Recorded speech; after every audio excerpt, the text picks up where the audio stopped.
revisiting the pasture that I had applied chemical control to try to control the weeds, some of them noxious, in this pasture by Heinen's aerial application back in June. And at that time, we did a video in here where we wasn't sure what kind of control we was going to get. We had still some thistle rosettes. We had buckbrush that was burnt on top, and we had sericea that was kind of down maybe 2 or 3 inches.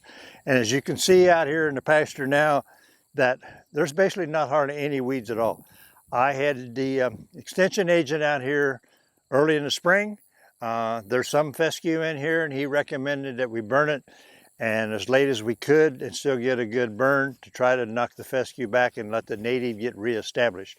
And he was here a week ago, and he just said, this is unbelievable how much, there's like not a weed one out here. I mean, you can't even hardly find a weed.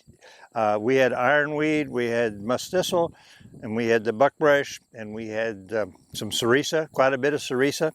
And with the chemicals that Heinen's used, the grassland, and we put in some escort with it, that the weeds are just like, as you can see, non-existent.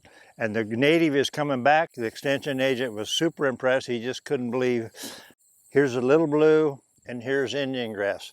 And these are all three nice. And of course, there's still some fescue down low, but the cattle are just done really well. I've got some replacement heifers in here, and of course, we've had a lot of good moisture this year to help the establishment of the grass. So overall, I'm just more than pleased, and kind of almost more than I expected, the quality of pasture we have just in one season with the application that Heinen's were able to get on.